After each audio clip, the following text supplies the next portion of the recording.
Jangan kemudian kita di depan rumah, tidur dalam mobil, nyalain AC, kemudian asap masuk ke tetangga. Kalau mau ya asapnya masukkan ke pintu rumah sendiri, enggak apa-apa. Adapun asapnya belakang masuk ke rumah tetangga, ini mengganggu. Ini contoh, tidak kita sadari. Pakai cadar tapi ramah, ketemu orang sana, sapa orang sini, apalagi tetangga dekat. Tetangga ini yang paling penting karena mereka yang lebih tahu tentang kita. Kalau kita baik sama mereka, ada isu macam-macam, mereka akan bela. Tapi kalau kita nggak baik sama mereka, ada isu macam-macam, mereka maka oh iya benar itu benar. Memang sejak datang sini bikin masalah, itu repot. Jibril Radio, 24 jam nonstop, dengerin kajian tanpa ribet. Bab tentang hak tetangga dan wasiat untuk berbuat baik kepada tetangga. Allah Subhanahu wa taala berfirman, "Wa'budullaha wa la tusyriku bihi syai'a." Beribadalah kepada Allah semata, wa la tusyriku bihi syai'a, dan jangan menyekutukan Allah dengan apapun. Wa bil walidaini ihsana, dan berbaktilah kepada kedua orang tua. Wa bidzil qurba, dan berbuat baiklah kepada karib kerabat, wal yatama, dan kepada anak-anak yatim, wal masakin, dan berbuat baiklah kepada orang-orang miskin, wal jari dzil qurba, dan tetangga yang punya hubungan kerabat, wal jaril junubi, dan juga tetangga yang tidak punya hubungan kekerabatan, wasahibi bil jambi, dan teman dekat, wa ibnis sabil, dan musafir yang kehabisan bekal, wa ma malakat aymanukum, dan juga budak-budak yang kalian miliki. Ini ayat dibawakan oleh Imam Nawawi rahimahullahu taala sesuai kebiasaan beliau. Sebelum menyampaikan hadis-hadis, beliau bawakan ayat-ayat yang terkait dengan judul bab. Pembahasan kita kali ini tentang hak tetangga, ya. Hak tetangga. Islam sempurna mengajarkan segala hal sampai bagaimana cara bermuamalah terhadap tetangga. Dengan bermuamalah dengan tetangga, seorang bisa meraih pahala yang besar, dan sebaliknya jika dia salah bermuamalah dengan tetangga, dia pun bisa terancam dengan neraka jahanam. Dalam satu hadis sebagaimana sering kita dengar dari hadis Abu Hurairah radhiyallahu taala anhu, dzukira anna fulanah, disebutkan ada seorang wanita, ya, yang dia tusallil lail, dia salat malam, wa tasumun nahar, dan dia senantiasa puasa sunnah, wa tatasaddaq, dan rajin bersedekah, wa fi lisaniha syai'un tu'dhi jiranaha, tetapi dia suka menyakiti tetangganya. Ya, dengan kata-katanya, dengan perkataan-perkataan. Dia sakiti bukan dengan perbuatan, tapi dengan perkataan. Mungkin menggibah, mungkin namimah, mungkin merendahkan, dan macam-macam. Maka Rasulullah SAW ditanya tentang wanita ini. Kata Rasulullah SAW, la khaira fiha, tidak ada kebaikan bagi wanita seperti ini. Hiya finnar, dia di neraka. Wa dzukira anna fulanah, dan disebutkan wanita yang lain, tusallil maktubah, hanya salat 5 waktu, wa tasumu Ramadan, dan hanya puasa bulan Ramadan saja, wa tatasaddaq bi athwarin min aqid, dan hanya bersedekah dengan aqid, yaitu susu yang dikeringkan, hanya sedikit, beberapa potong saja, tetapi dia tidak mengganggu tetangganya. Kata Rasulullah sallallahu alaihi wasallam, hiya fil jannah, wanita ini di surga. Ini dalil bahwasanya masalah tetangga, ketika bertetangga kita harus mengikuti aturan syariat. Dengan bertetangga yang baik kita bisa meraih surga, dan bisa dengan bertetangga yang salah, cara bertetangga yang salah, maka kita bisa terancam dengan neraka jahanam. Oleh karenanya di sini Al-Imam Nawawi rahimahullah membawakan ayat terkait dengan tetangga. Tadi sudah kita bacakan, Allah berfirman, sembahlah Allah semata, jangan berbuat syirik kepada Allah, jangan mensekutukan Allah sedikit pun, dan dengan apapun, wabil walidaini ihsana, dan berbaktilah kepada kedua orang tua dengan sebakti-baktinya, dan berbuat baiklah kepada karib kerabat, kepada anak yatim, kepada orang miskin. Kemudian Allah berfirman, wal jari dzil qurba, dan berbuat baiklah kepada tetangga yang punya hubungan kekerabatan. Wal jaril junubi, dan tetangga yang tidak punya hubungan kekerabatan. Dari sini para ulama bagi tetangga menjadi beberapa model. Model pertama adalah tetangga yang punya hubungan kekerabatan. Tetangga muslim punya hubungan kekerabatan. Maka tetangga ini memiliki 3 hak yang harus kita tunaikan. Pertama, dia hak seorang muslim. Yang kedua, dia hak kerabat. dan yang ketiga hak tetangga. Jadi ada tetangga kita, dia tetangga, dia sekaligus kerabat kita, dan dia seorang muslim. Maka dia memiliki hak yang harus kita tunaikan, 3 hak. 3 hak seorang muslim, hak sebagai kerabat, dan hak sebagai tetangga. Model yang kedua, tetangga muslim tetapi bukan kerabat, yaitu al-jaril junubi. Maka tetangga ini memiliki 2 hak, yaitu hak sebagai seorang muslim dan hak sebagai tetangga. Yang model ketiga adalah tetangga kafir. Tetangga kafir. Tetangga kafir dan dia bukan muslim tentunya dan dia bukan kerabat. Maka tetangga kafir ini punya 1 hak, yaitu hak tetangga. Dia juga harus dibaiki karena dia adalah tetangga. Dan itu dipraktekkan oleh sebagian sahabat. Ketika sebagian sahabat bertanya kepada keluarganya, "Apa kalian sudah mengirim makanan kepada tetangga kita Yahudi?" Maka kemudian dia menyampaikan hadis, "Saya mendengar Rasulullah SAW bersabda, Rasulullah bersabda bahwasanya Jibril senantiasa mewasiatkan untuk berbuat baik kepada tetangga." Ya, jadi namanya tetangga, kita berbuat baik kepada tetangga kita meskipun tetangga kita kafir. Baik, ini dalil bahwasanya berbuat baik kepada tetangga perkara yang baik sebab berpahala, bahkan dicantumkan dalam Al-Qur'an, bahkan digandengkan dengan berbakti kepada orang tua, berbuat baik kepada kerabat, kepada anak yatim, kepada fakir miskin, di antaranya kepada tetangga. Tapi kita masuk pada hadis yang pertama, wa an Ibni Umar wa Aisyah radhiyallahu taala anhuma. Dari Ibnu Umar dan Aisyah radhiyallahu taala anhuma qala, mereka berdua meriwayatkan dengan berkata, qala Rasulullah sallallahu alaihi wasallam, Rasulullah sallallahu bersabda, "Ma zala Jibrilu yusini bil jar hatta dhanantu annahu sayuwarrithuhu." Muttafaqun alaih. Kata Nabi sallallahu alaihi wasallam, senantiasa Jibril, mazala itu artinya senantiasa. Senantiasa Jibril berwasiat kepadaku untuk berbuat baik kepada tetangga. Yusini bil jar. Jibril senantiasa berwasiat kepadaku untuk berbuat baik kepada tetangga.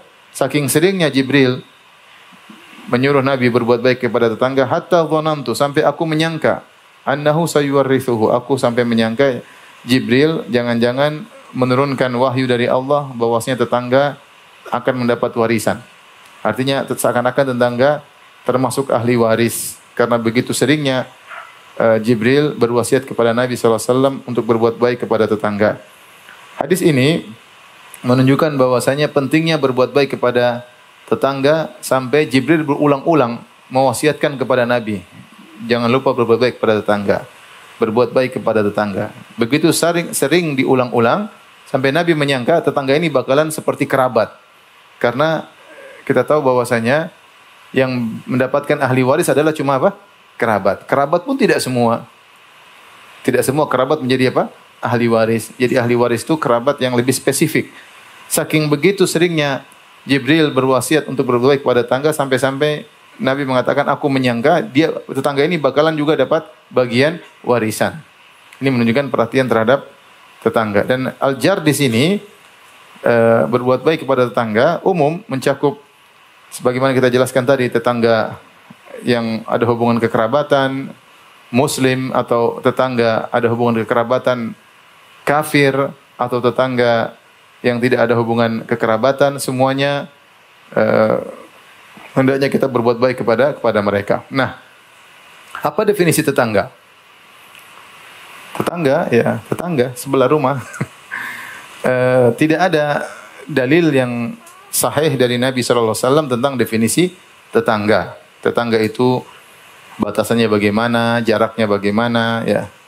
Ketika tidak ada definisi dalam syariat, maka kita kembalikan definisi tetangga kepada urf.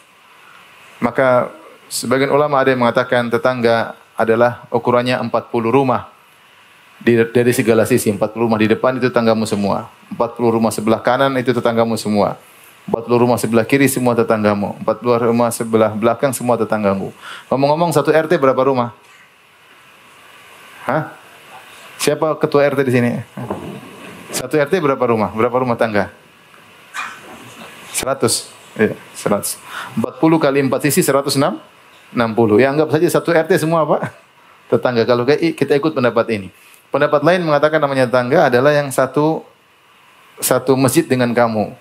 Kamu kalau sholat ketemu dengan dia, itulah tetanggamu. Itulah tetanggamu. Tapi ini semua tidak ada definisi syar'i. Sehingga para ulama mengatakan kita kembalikan kepada urf yang orang kenal sebagai tetangga, itulah tetangga kita. Itulah tetangga kita. Nah, kalau orang bilang itu tetanggamu, ya sudah. Nah, itulah kita hendaknya berbuat baik kepada dia, beri perhatian kepada dia, karena kita dapat pahala. Kita jadikan tetangga kita sebagai sarana untuk masuk surga. Tapi hadis berikutnya, wa an Abi Dzar radhiyallahu taala anhu, dari Abu Dzar radhiyallahu anhu, qala beliau berkata, qala Rasulullah sallallahu alaihi wasallam bersabda, ya Abu Dzar, wahai Abu Dzar, idza tabakhta maraqatan fa akthir ma'aha. Kalau kau masak daging atau masak sayur, maraqah itu kaldu. Daging dimasak kemudian ada apa? Ada kaldunya ya. Fa akthir ma'aha, maka perbanyaklah airnya. Wa ta'ahad jiranaka, dan perhatikan tetanggamu. Hadis riwayat Muslim. Di sini Rasulullah SAW menyuruh untuk berbuat baik kepada tetangga meskipun pada perkara yang sepele. Artinya Rasulullah mengajarkan kalau berbuat baik kepada tetangga tidak harus barang-barang yang besar. Kalau kau tidak punya kecuali cuma sedikit, berbuat baiklah kepada mereka. Bukan Rasulullah SAW mengajari untuk pelit ya. Kalau masak banyakin airnya, kasih airnya doang, enggak. Tapi Rasulullah SAW menjelaskan kalau untuk berbuat baik kepada tetangga tidak harus kita memberi pemberian yang besar-besar. Pemberian yang sederhana yang kita miliki kasih saja, enggak ada masalah ya. Apalagi kalau zaman dulu rumah berdekatan, kalau seorang masak daging maka aromanya kemana-mana, iya enggak? Iya ya. Saya dulu tinggal waktu di kampus di apartemen, kalau ada yang masak aromanya sampai ke saya, aromanya doang. Kadang-kadang menyenangkan, kadang-kadang tidak menyenangkan. Karena berbeda negara, kadang-kadang sebagian negara saya pernah bertetangga dengan negara lain, ini masak saya mau muntah menciumnya. Ya Allah, tapi mungkin bagi dia lezat sekali ya. Tapi dia juga enggak bagi ke saya. Tapi sampai, artinya aroma tersebut sampai ya. Tapi ya begitulah tetangga. Dan ternyata kita orang Indonesia juga pernah bikin masalah ya. Jadi saya tinggal di kampus itu waktu di apartemen sama istri ketika saya masih belum bawa keluarga, saya tinggal di asrama. Asrama itu 4 atau 5 lantai. Ada orang Indonesia di bawah, dia masak ikan asin. Wah, itu kan suatu hal yang paling kita rindukan ya. Ikan asinnya tinggal di luar negeri, tahu-tahu cium bau apa? Ikan asin. Dia masak kemudian, Masya Allah. Begitu aromanya kemana-mana, itu orang semua datang dari lantai 2, lantai 3. Ini apa katanya? Mereka enggak kuat mencium bau apa? Ikan asin. Padahal bagi kita tuh aroma yang sangat apa? Lezat. Jadi mau saya, kalau kita rumah berdekatan, kita masak, aroma pasti sampai. Nah, kalau kita sudah masak sesuatu, aromanya sampai ke tetangga, ya kita berikanlah apa namanya? Dia mencicipi apa yang tadi dia cium ya. Dan itu diantara kebaikan. Jadi Rasulullah SAW berwasiat kepada Abu Dzar, kalau kau masak, kalau memang dagingmu enggak banyak, ada tetanggamu, ya udah banyakin airnya. Paling tidak bisa buat apa? Bagi-bagi. Apalagi zaman dulu orang butuh air untuk melembutkan makan roti pakai apa? Kaldu ya. Zaman dulu ini suatu yang lezat. Ada orang hidup pas-pasan zaman dahulu ya. Sekali lagi saya ingatkan, ini bukan Rasulullah SAW mengajarkan Abu Dzar untuk apa? Untuk pelit. Tetapi untuk berbagi meskipun apa? Sedikit. Untuk berbagi meskipun sedikit. Di antaranya dengan perbanyak kuah sehingga bisa dibagi kepada tetangga ya. Oleh karenanya, kalau antum pas pulang masuk rumah kemudian antum bawa rambutan, tetangga lihat ya, sudah terlanjur kelihatan, antum kasih ya. Kalau tadi sudah terlanjur kecium, antum apa? Wujudkan ciumannya ya. Cium impiannya sudah cium, bawa apa ini ada nih. Dilihat juga udah lihat, ya udah antum dia sudah terlanjur lihat ya. Kalau dia enggak lihat, oke lah antum boleh sembunyi-sembunyi. Kalau udah terlanjur lihat, mending antum apa? Kasih ya. Sebagaimana dia mencium sesuatu, dia kepingin, dia juga melihat sesuatu, dia juga mungkin apa? Kepingin. Kasih aja ya, kebetulan kalau dia lihat. Mumpung antum masih bertetangga, masih bisa cari pahala dengan tetangga. Sebagian saudara-saudara kita enggak ada tetangganya. Karena rumahnya jauh-jauhan. Rumahnya besar-besar masing-masing, tidak mengenal tetangga sebelahnya. Apalagi di Jakarta banyak seperti itu. Kita yang mungkin tinggal di di satu kompleks, yang mungkin masih punya tetangga. Maka kesempatan jadikan tetangga sarana untuk kita bisa mencari pahala. Kita berusaha cari pahala dari segala sisi.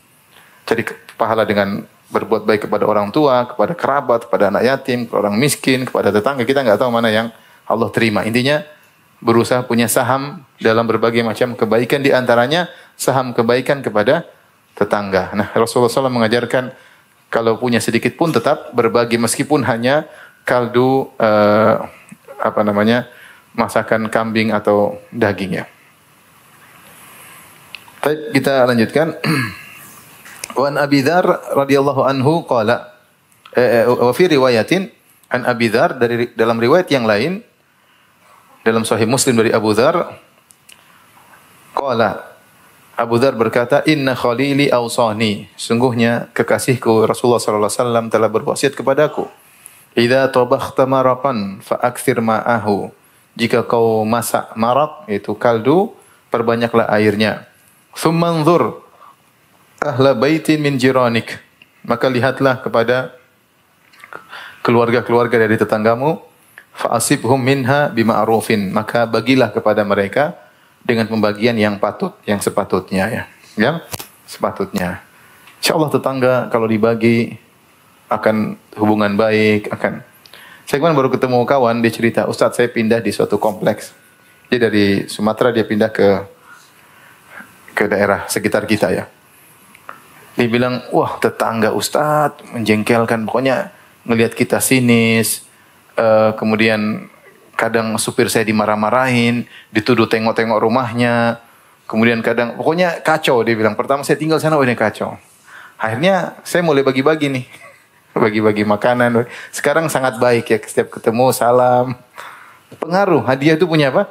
Punya pengaruh. Orang yang tadinya suudzon sama kita, jadi tidak suudzon. Ya. Orang yang tadinya menyangka kita dengan persengan-persengan yang buruk, ketika kita membagi akan menghilangkan persangkaan tersebut. Kita jangan masukkan setan di antara kita. Kita usir setan. Caranya bagaimana? Dengan membagi kepada tetangga kita. Nyaman kita hidup dengan tetangga.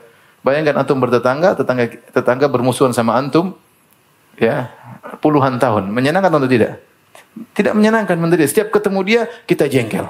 Setiap ketemu dia, kita deg-degan. Nggak enak.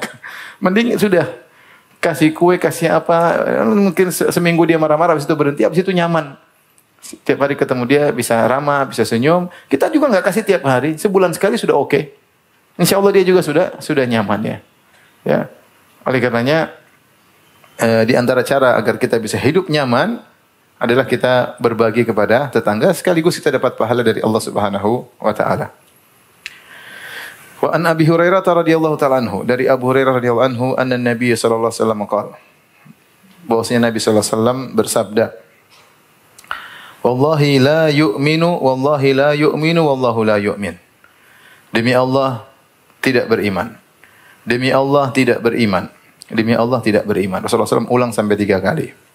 Para sahabat mendengar heran, apa ini? Sampai divonis tidak beriman, tidak beriman, tidak beriman. 3 kali divonis tidak beriman, tidak beriman, tidak beriman. Jadi ini metode Nabi SAW untuk menarik perhatian para sahabat.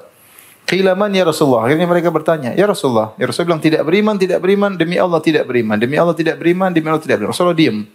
Orang yang dengar penasaran. Man ya Rasulullah? Siapa yang Anda katakan tidak beriman sampai 3 kali? Bahkan Anda bersumpah, demi Allah tidak beriman. Demi Allah tidak beriman. Demi Allah tidak beriman. Maka Rasulullah SAW menjelaskan, alladzi la ya'manu jaruhu bawa'iqahu. Yaitu orang yang tetangganya tidak merasa aman dengan gangguannya. Orang yang tetangganya tidak merasa aman dengan gangguannya. Wa fi riwayatin di Muslim, dalam riwayat yang lain dalam Sahih Muslim, la yadkhulul jannata man la ya'manu jaruhu bawa'iqahu. Tidak masuk surga orang yang tetangganya tidak merasa aman dari gangguannya. Al-bawa'iq, gangguan, al-ghawail wasyurur. Al-bawa'iq artinya gangguan-gangguan. Perhatikan di sini Rasulullah SAW menyebutkan bahwasanya mengganggu tetangga termasuk dosa besar. Mengganggu tetangga termasuk dosa besar. Dalilnya 2. Lafal pertama, Rasulullah SAW menafikan iman darinya. Demi Allah tidak beriman. Demi Allah tidak beriman. Demi Allah tidak beriman. Dan tidak mungkin Nabi SAW sampai bersumpah 3 kali tidak beriman kecuali ini adalah dosa besar. Kemudian lafal yang kedua, Rasulullah SAW mengancam dengan mengatakan la yadkhulul jannah, tidak masuk surga. Tidak masuk surga orang yang tetangganya tidak merasa aman dari gangguannya. Maka seorang waspada, tidak sama kita mengganggu orang yang lagi di jalan, tidak sama kita mengganggu orang jauh. Beda ketika kita mengganggu orang yang ada di dekat kita. Ya beda. Kita mengganggu orang yang berada di dekat kita, tetangga kita. Maka dosanya berbeda. Mengganggu tetangga yang dekat kita, dosanya adalah dosa besar. Taib. Maka tidak boleh seorang mengganggu tetangga dengan gangguan apapun. Apakah dengan perbuatan ataukah dengan lisan, ya. Tidak boleh. Ya. Atau dengan lisan misalnya mengata-ngatai mereka, membuat isu tentang mereka atau menyebarkan menggibah mereka. Ini semua enggak boleh, ya. Enggak boleh. Kita enggak boleh mengganggu tetangga dengan lisan. Tadi sudah kita sebutkan di awal pengajian bagaimana seorang wanita masuk neraka gara-gara dia mengganggu tetangganya. Ini terutama ibu-ibu, ya. Ibu-ibu bersabar ketika berhadapan dengan tetangga. Oleh karenanya Al-Ghazali punya perkataan indah, dia berkata, bukanlah berbuat baik kepada tetangga bukan hanya sekedar memberi kepada tetangga. Tetapi namanya berbuat baik kepada tetangga, engkau memberi kepada tetangga, dan juga bukan sekedar engkau tidak mengganggu tetangga. Bahkan berbuat baik adalah selain engkau tidak mengganggu tetangga, engkau bersabar atas gangguan tetangga. Beliau sebutkan, jadi jangan kita seakan berbuat baik adalah hanya membagi atau tidak mengganggu, bahkan engkau harus bersabar dengan gangguan mereka, ya. Jadi kalau kita ingin dapat pahala dari Allah, lakukan hal tersebut. Semuanya karena Allah Subhanahu wa taala. Nah, kita disuruh berbuat baik kepada tetangga, ini malah kita berbuat buruk kepada tetangga. Kadang-kadang hal yang sepele, contoh. Seorang nyalakan mobilnya, tetangga sebelah, mobilnya pakai solar. Dia tidur di situ, kemudian keluar asapnya masuk ke tetangga. Mengganggu atau tidak? Mengganggu, apalagi mobil lama, solar lama. Mobil baru, solar baru aja mengganggu. Apalagi mobil lama, solar subsidi. Ya, sudah itu mengganggu. Sangat mengganggu, ya. Ya. Kalau bensin enggak terlalu mengganggu, tapi kalau solar apa? Mengganggu. Ya kalau kita sudah sampai rumah, matikan. Jangan kemudian kita di depan rumah, tidur dalam mobil, nyalain AC, kemudian asap masuk ke tetangga. Kalau mau ya asapnya masukkan ke pintu rumah sendiri, enggak apa-apa. Adapun asapnya belakang masuk ke rumah tetangga, ini mengganggu. Ini contoh, tidak kita sadari. Contoh kita nyiram bunga. Nyiram bunga tahu-tahu airnya luber ke tetangga. Ini juga enggak boleh mengganggu. Sehingga pecek di depan rumah tetangga, ya. Kemudian ada lalat ke situ, ini contoh. Atau sampah. Sampah tidak kita buang, kita gantungkan di pagar kita. Pertama, mengganggu pemandangan. Yang kedua, bau. Tetangga setiap lewat pasti bau. Taruh aja di kamarmu, jangan taruh di depan pintu. Di kamar cuma ganggu dirimu. Kalau di depan pintu ganggu orang lain. Ya nanti kita tahan, nanti waktunya kita buang. Jangan kita gantung situ, kemudian baunya kemana-mana. Ya. Ini contoh mengganggu dengan perbuatan. Ya, contoh lagi ganggu dengan perbuatan, nyetel radio keras-keras. Ya. Bahkan Syekh Utsaimin menyebutkan dalam buku ini, bahkan mutar Al-Quran nggak boleh keras-keras. Mutar apa? Al-Quran nggak boleh keras-keras. Mutar Al-Quran, orang mungkin mau istirahat, mau dengar Quran dengar sendiri aja. Ya, kecuali kau tahu dia senang. Kamu kemarin putar Syekh siapa? Coba putar lagi. Ya itu tidak apa-apa, putar aja menyenangkan tetangga. Belum tentu dia suka dengar lantunan Syekh tersebut. Atau dia lagi pingin tidur, kita putar lantunan Al-Quran. Mengganggu. Ya, Rasulullah melarang kalau kita di masjid baca Quran keras, ada yang istirahat kemudian terganggu. Ya. Apalagi kita putar selain Al-Quran, putar keras-keras. Dangdut atau berita-berita politik keras-keras, orang dengar terganggu, tidak bisa tidur. Atau kita bicara teriak-teriak sehingga tetangga mendengar, ya. Tetangga mendengar. Ini lebih berbahaya kalau rumahnya sangat berdempet-dempetan, ya. Ini kadang-kadang benar-benar mengganggu. Saya pernah jalan suatu rumah dempet-dempetan, terus ada satu keluarga bertengkar. Keluar, istrinya keluar, suaminya keluar, istrinya teriak, semua tetangga keluar. Karena berarti suaranya sampai ke semua keluar, lihat, Masya Allah. Jadi jangan kita ganggu tetangga, ya. Apalagi rumah yang berdekatan, mungkin kalau sini ngomong sebelah kedengaran, maka waspada. Bentuk gangguan apapun jangan kita lakukan kepada tetangga kita. Karena mengganggu tetangga hukumnya dosa besar. Hukumnya dosa besar. Baik.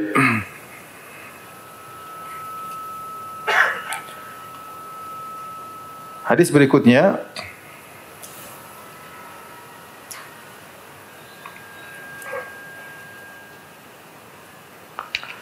Rasulullah SAW bersabda, wa anhu dari Abu Hurairah radhiyallahu anhu, qala Rasulullah SAW, Rasulullah SAW bersabda, ya nisa'al muslimat la tahqiranna jaratun li jaratiha walau firsi nasyatin, muttafaqun alaihi. Wahai wanita-wanita muslimat. Jadi ini panggilan mulia. Rasulullah bilang, wahai wanita muslimat, janganlah seorang tetangga meremehkan pemberian tetangganya. Meskipun hanya firsin syat. Firsin itu kaki yang ada dagingnya cuma sedikit. Artinya meskipun hanya kikil. Bahasa kita meskipun hanya kikil. Kalau diberikan kikil, maka jangan remehkan. Terimalah. Jadi Rasulullah SAW dalam hadis ini memberi wasiat dari dua belah pihak. Kepada dua belah pihak. Pihak pertama yang memberi hadiah kepada tetangganya. Mirip dengan seperti hadis Abu Dzar yang sudah kita sebutkan di awal pengajian. Idza tabakhta maraqatan fa'aktsir ma'aha. Kalau kau lagi masak kaldu, perbanyakin airnya. Wa ta'ahad jiranak, dan berilah kepada tetanggamu. Artinya, kalau kau punya sedikit, jangan ragu untuk berbagi, enggak ada masalah. Demikian juga, wahai wanita, kalau kau enggak punya makanan yang banyak, cuma punya daging-daging sedikit, cuma kikil, bagi, enggak ada masalah. Ini nasihat Nabi kepada yang membagi. Pihak kedua, nasihat Nabi kepada yang menerima. Nasihat Nabi kepada yang menerima, jangan remehkan pemberian tersebut. Kalau ada tetangga kasih meskipun sedikit, terima saja. Jangan kita bilang, loh, kok kayak gini dikasihin kita sih? Jangan, terima saja. Dia masih, berarti dia tuh baik sama kita. Buktinya dia masih mikirin apa? Kita. Dia masih mau berbagi meskipun cuma sedikit. Jadi Rasulullah melarang kita meremehkan kalau orang memberi, meskipun sedikit, cuma kasih kue, kasih apa, terima aja, nggak ada masalah. Alhamdulillah dia masih ingat saya, masih mau berbagi meskipun mungkin kemampuannya segitu. Mungkin meskipun dia pelit, tidak ada masalah. Kok bagi kok cuma, jangan kita bilang ini kok cuma segini kok. Terima dan jangan remehkan. Itu salah satu bentuk dari kebaikan tetangga kita ya. Dan kalau kita dapat, kita bagi lagi kepada dia. Saling memberi antara tetangga ya. Dan Rasulullah SAW bersabda, tahadu tahabu. Saling memberi hadiah maka kalian akan saling mencintai. Jadi ini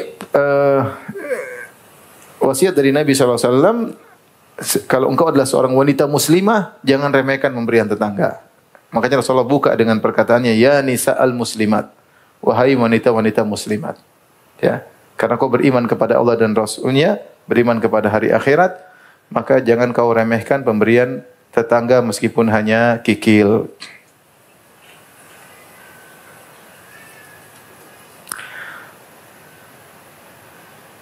Hadis berikutnya,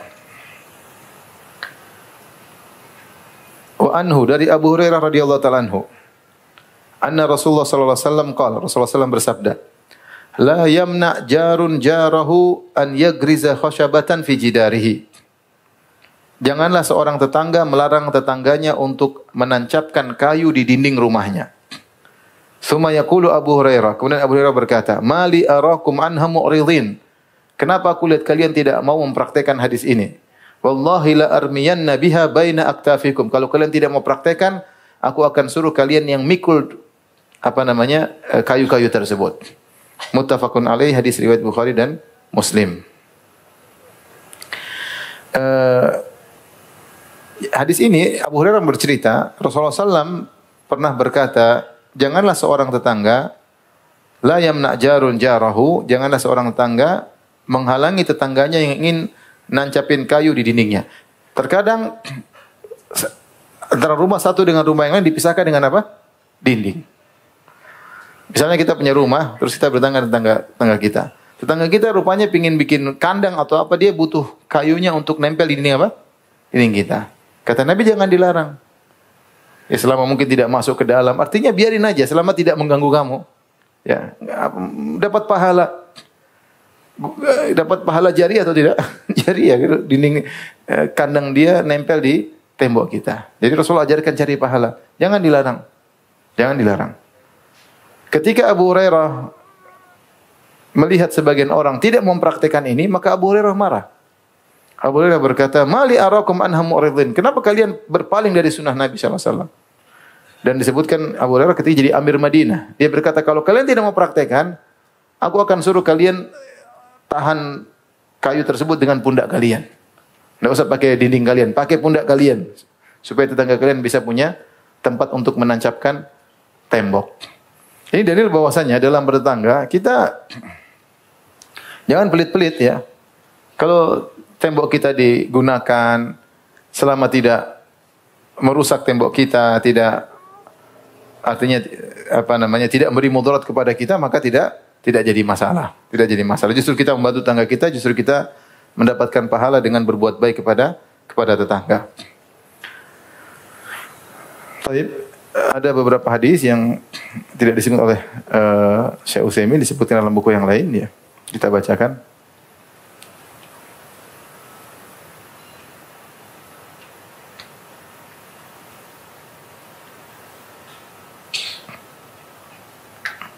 Hadis berikutnya, ikhwan dan akhwat yang dirahmati Allah Subhanahu wa taala.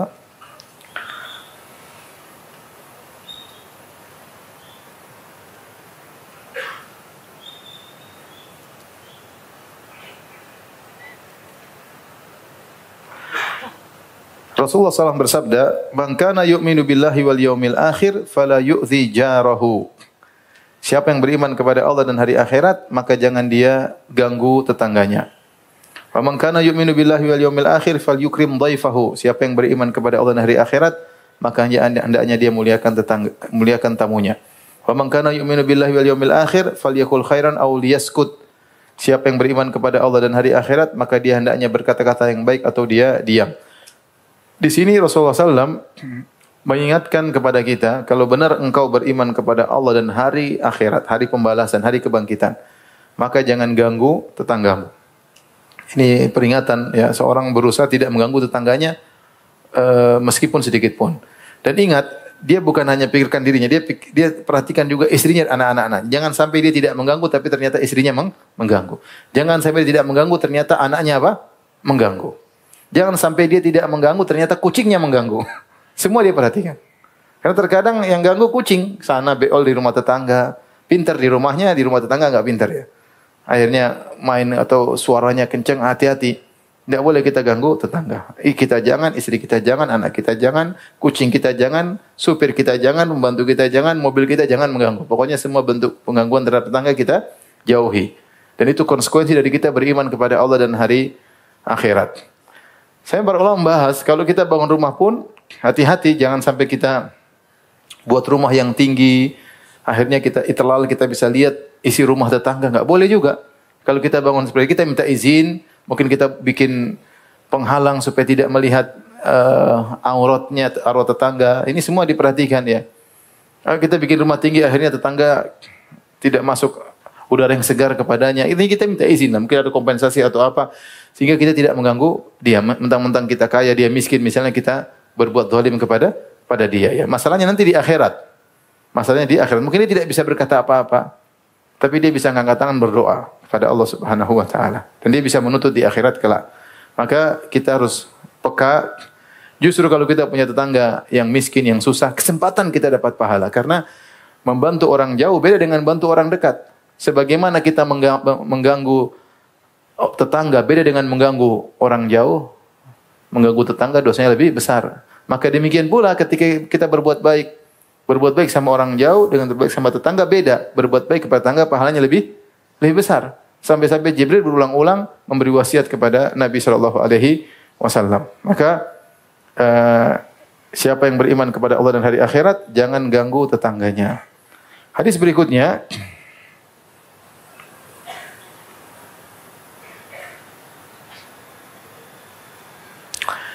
An Abi Shuraih Al-Khuzai radhiyallahu anhu, anna Nabiy sallallahu alaihi wasallam qala, Rasulullah sallallahu bersabda, "Man kana yu'minu billahi wal yawmil akhir falyuhsin ila jarihi." Dalam lafal yang lain, kalau tadi Abu Hurairah ini hadis sahabat yang lain, dari Abu Syurah Al-Khuzai, kata Nabi SAW, barang siapa yang beriman kepada Allah dan hari akhirat, maka hendaknya dia berbuat baik kepada tetangganya. Wa man kana yu'minu billahi wal yawmil akhir falyukrim dhaifahu. Siapa yang beriman kepada Allah dan hari akhirat, maka muliakan tamunya. Wa man kana yu'minu billahi wal yawmil akhir falyakul khairan aw liyaskut. Siapa yang beriman kepada Allah dan hari akhirat, maka ucapkan yang baik atau diam. Ini 3 perkara Rasulullah ingatkan butuh menghadirkan keimanan kepada hari akhirat. Seorang tidak mungkin ngomong baik atau diam kecuali dia beriman dengan hari pembalasan. Kalau dia ingin beriman dengan hari pembalasan, dia pasti ngomong milih-milih. Dia tidak asal ngomong, tidak asal berbicara. Dia ngomong milih-milih dulu, mikir dulu. Ini ada buktinya, ada dalilnya, ada datanya. Dia tidak asal nukil, dia tidak asal ngomong, dia tidak asal komentar. Siapa yang bisa melakukan ini? Hanya orang yang beriman kepada hari akhirat.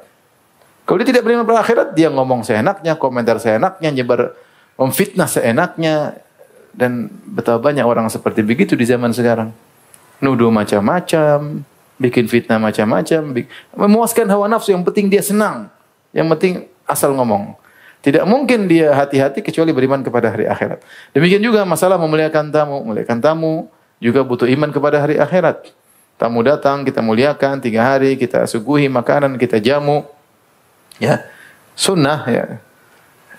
Kita jamu, dan ini kalau kita beriman kepada hari akhirat akan terasa ringan. Kita merasa ini kesempatan kita untuk mendapatkan apa? Pahala. Berapa hari? 3 hari. Kalau 3 bulan memang repot. Kalau 3 hari. Saya dulu pernah, zaman saya kuliah, tamu datang. Susah, saya juga susah, dia juga susah. Saya juga ada. Terus oke, saya jamu 3. Setelah 3 hari dia nggak pulang-pulang. Saya mulai gelisah ya. 1 bulan nggak pulang, astagfirullah. Tapi saya nggak usir, karena saya bukan masalah. Pertama masalah ekonomi, saya sulit. Ya, karena saya lagi belajar, nggak cari duit, belajar terus terbatas. Kemudian seandainya dia pengertian, sekali-sekali dia yang beli kan oke. Enggak, dia butuh saya pengertian terus. Yang berikutnya susah, riwa-riwi namanya apartemen, cuma rumah kecil, istrinya bagaimana, agak repot.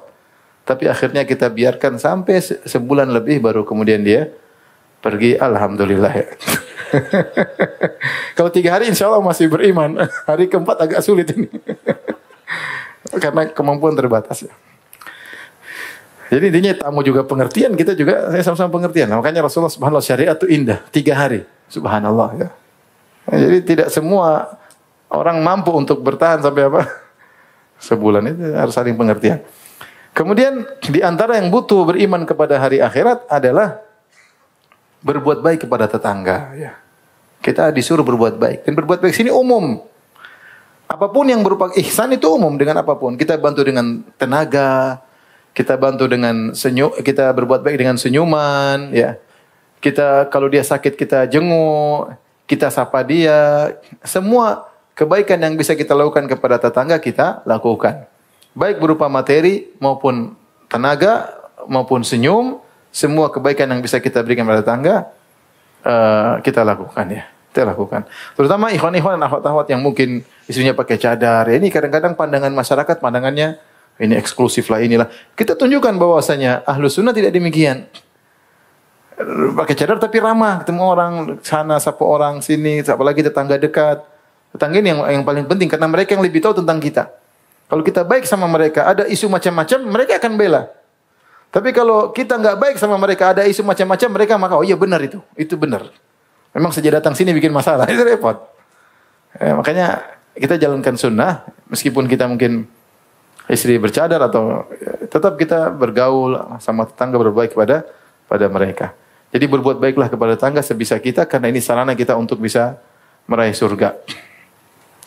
An Aisyah radhiyallahu ta'ala hadis berikutnya dari Aisyah radhiyallahu ta'ala qalat qultu ya Rasulullah inna li jaraini fa ila ayyihima uhdi.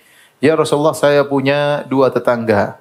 Kepada siapakah di antara keduanya yang saya berikan hadiah? Ya, zaman dulu tidak semua punya rezeki ya, mungkin terbatas. Mau kasih 2 tetangga enggak cukup. Enggak pantas kasih 2 tetangga, bisa cuma kasih 1 orang. Siapa yang lebih utama? Kata Rasulullah SAW, ila aqrabihima minki baban. Yang pintu rumahnya paling dekat dengan rumahmu. Itu yang lebih utama untuk kau baik. Disebut jarul mulasik, yaitu tetangga yang langsung nempel dengan kita. Ini lebih utama untuk kita kasih kasih hadiah. Jadi berbuat baik kepada tetangga juga ada tingkatan-tingkatannya, ya. Kalau kita kemampuan kita terbatas, maka kita berikan yang paling terdekat. Kalau kemampuan kita lapang, alhamdulillah semuanya kita kasih. Semuanya kita kasih. Subhanallah, meskipun sedikit ada pengaruhnya, meskipun sedikit ada pengaruhnya. Ya. Kasih aja enggak apa. Terserah, serahkan, ya Allah saya kasih, mau dia bilang apa, tapi insya Allah orang Indonesia baik-baik kok. Yang penting kita kasih. Kemudian mungkin ada suudzon, ada macam-macam, akan hilang semuanya. Karena kita niat baik dari hati, insya Allah masuk ke hatinya juga.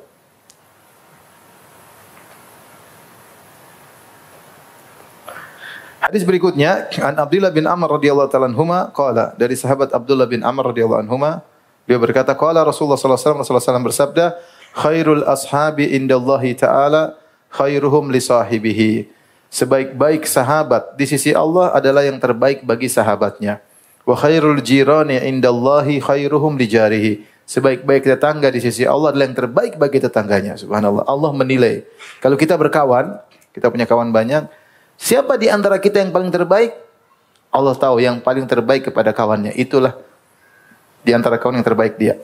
Kita sekarang bertetangga, mungkin satu RT 100 tetangga. Allah menilai siapa sih di antara 100 ini yang paling terbaik di sisi Allah. Ternyata yang paling terbaik adalah yang terbaik bagi apa?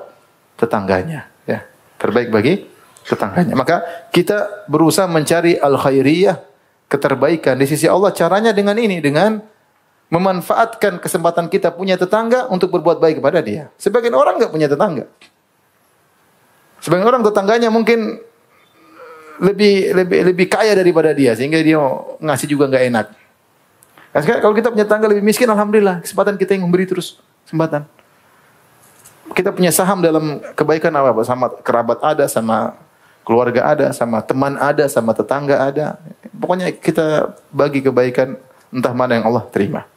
Ya, bisa jadi gara-gara kita berbaik sama tetangga, Allah masukkan kita dalam surga. Bisa jadi. Oleh karenanya di sini Rasulullah mengajarkan seorang bisa meraih al-khairiyah indallah, keterbaikan di sisi Allah dengan berbuat baik kepada tetangganya. Kesempatan untuk bisa meraih yang terbaik di sisi Allah dengan berbuat baik kepada tetangga. Habis ya. Hadisnya sudah habis. Ini demikian saja yang bisa saya sampaikan tentang bab ini, yaitu bab berbuat baik kepada tetangga. Maka kesempatan bagi kita, kalau kita punya kelebihan harta, untuk berbuat baik kepada tetangga kita. Kalau tetangga kita miskin, kita kasih bulanan, bagus ya. Tetangga kita, banyak tetangga kita sekitar, apalagi kita tinggal di kampung ya. Ada tetangga samping, tetangga depan, tetangga belakang ya, meskipun sedikit-sedikit ya. Dan tidak harus tiap hari ya. Sebulan sekali, setahun 2 kali, insya Allah dia ingat. Kalau kita enggak punya sama sekali, setahun sekali enggak apa-apa. Dia ingat, tetangga itu baik kok. Apalagi jarang orang yang kasih, tiba-tiba kita kasih, mungkin dia kaget, oh ini ada yang kasih ya. Insya Allah. Kalau dari hati, maka akan sampai ke hati pula. Wallahu a'lam bishawab, demikian saja. Insya Allah kita lanjutkan pada pertemuan depan dengan bab yang baru tentang bab birrul walidain dan silaturahmi. Wallahu ta'ala a'lam bishawab. Wabillahi taufiq wal hidayah. Assalamualaikum warahmatullahi wabarakatuh. Jibril Radio 24 jam nonstop, dengerin kajian tanpa ribet.